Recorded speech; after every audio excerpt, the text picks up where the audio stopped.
Hi, my name's Chris Daems, and as Helen said, I run a financial planning practice. We small business, but what I wanted to do is just explore some of the impacts we believe that the pension reforms are going to have on our business and how we see that moving forward. And interestingly, our perspective is informed a lot by what our clients are telling us. So our clients are hearing about these new rules and trying to get their heads around what it means to them. And we're having some interesting conversations around how that's how they see that impacting them. So that's me. That's the most attractive photo of me ever. Obviously, it's not a real one. And we've been really lucky as a business to win a number of awards, and we're massively grateful for that. So what I wanted to talk about is some of the benefits, what we see as the benefits and the risks of pension reform, particularly from a client perspective. Just want to tell you 4 stories about Steve, Angela, Alan and Annie. I want to talk a little bit about the Lamborghini effect and talk about whether we believe that's overrated or not, and I'll give you my opinion on that. And I want to share a little bit about pension-wise and the impact of that level of support in a market that potentially is a bit underserved by us, and there's commercial reasons behind that. So let's look at the pros and cons first and foremost. Our experience is we're seeing a change in how pensions are being perceived by our clients, and not only our clients but people in the general sphere. And I want to explore the reasons behind that. I want to talk about how the value of our service is now even more valuable than ever in the new world, and especially tools like cash flow modelling and how we use those tools are going to be massively beneficial. But I also want to talk and share some experiences we've had by really dodgy people in the industry taking advantage of the new rules and what's being done both by government and potentially by us to mitigate that piece. And I want to talk about Lamborghinis. So I want to talk about whether the Lamborghini effect is something that's real or not, and actually the real genuine risks of some of these pension reforms to some of our clients.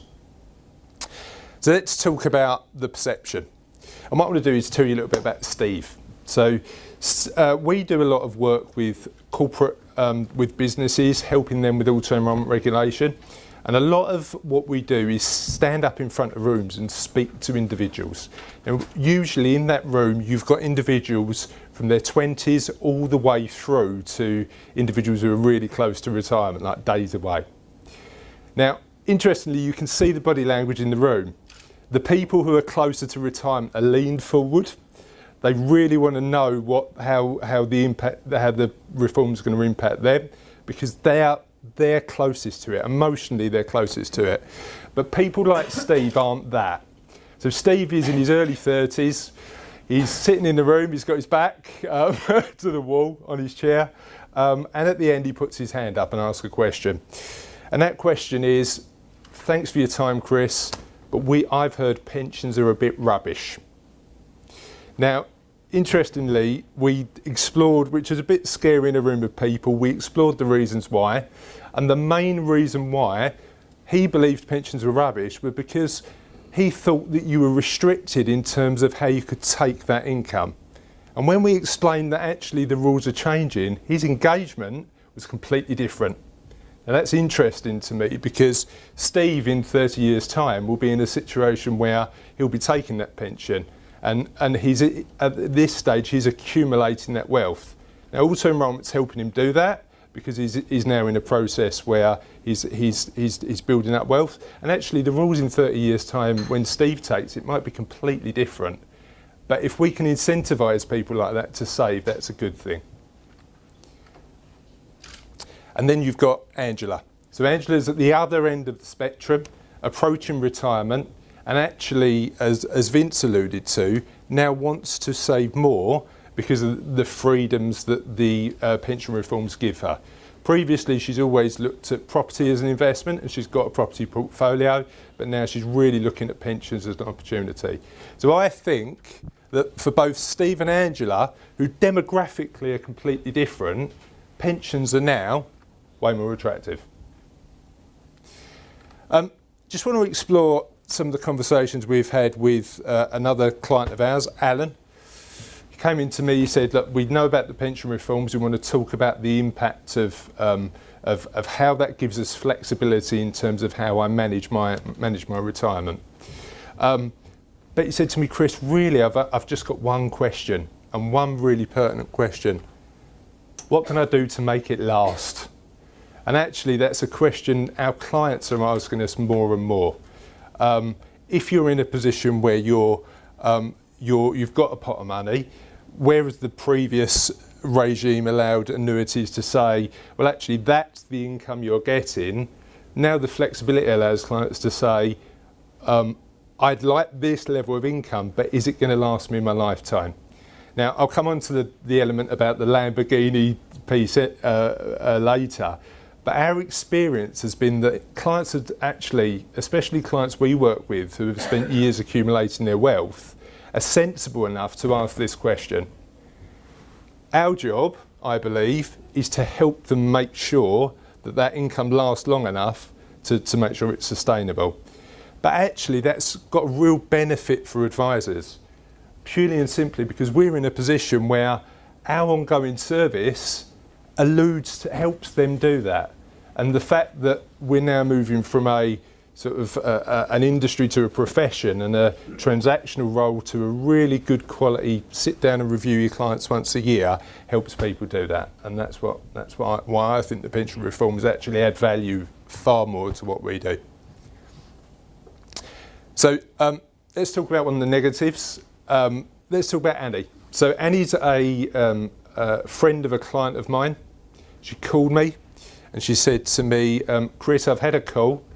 I'm 49 and I've been told that I can get access to all my money because of all these new pension reforms. Now, even though we know that that's not true, there's a danger in these pension reforms that the way they're being communicated, you're going to get people who are trying to profiteer on it. Now, there's a project that's run by government called Project Bloom, which is a collaboration between the pensions regulator, FCA, and a bunch of other different government organisations that's trying to put a stop to this. But the interesting thing for me was that I asked Annie to send me the link to the website that she got sent, to send me the details of the brochure, to send me everything she had, just so I had an understanding of what professionals like us are actually got to contend with shysters in the market. And it all looked very good.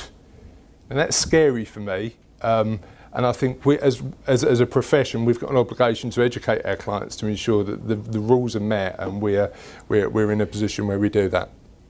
Let's talk about the Lamborghini effect. The interesting thing is none of our clients have approached us and said we want to take all that cash out. Not one so far. Now the market's changing and that may happen in the future. The more pertinent question, I think, is how do we ensure that our clients are in a position where their money lasts them as long as it can.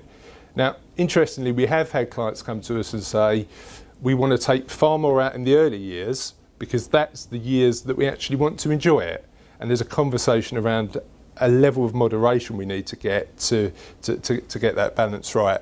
I don't think the talk about spending all the cash in our experience has been a massive issue yet. I think it's going to be with smaller pots to a certain extent, but you ain't going to buy a Lamborghini with 30 grand. So the key factor for me there is how do we help our clients ensure that they make it last. And let's talk about pension-wise, because I think that's going to play a part in the market, especially in terms of the clients that we don't naturally service. Interestingly, as Vince alluded to, the fact that providers now have to give pension-wise as an option in their documentation has changed, and a lot of providers are having to make fundamental changes immediately. But actually, and what I want to do here is put aside the fact that we pay for this. We know that there's a levy, we know that we pay for it, and there'll be a variety of different conversations around the room around that. But pension-wise has got to be there because of the fact that the millions of people are going to come through need support. And we won't or can't in a commercial business, support those people. So I think it's an addition in the market that needs to be there. Interestingly, we don't know how it's going to work yet. The website's being launched next month. But one of the positive things for our profession, I believe, is the fact that one of the things they've been really clear about is one of those arrows will be pointing towards professional advice. So I think that didn't always have to be there, but the fact that PensionWise is committed to passing business and the right business back to our back to people like us is a good thing. I think when I wrote an article a few months ago now about the changing market, the pension freedoms, and the fact that PensionWise is a little bit like NHS Direct. So NHS Direct don't allude to be the specialists. They don't pretend to be the specialists, but what they do is refer on. And at that time, PensionWise hadn't made the decision to do that yet. I'm just glad that they've decided to do it. So that's where you can get in touch with me. I'm on Twitter and my website's there. I think in summary, I think the pension reforms, both for clients and our businesses, are positive. They're a good step forward. I just think we need to help our clients make sure that they manage it in the right way. Thank you.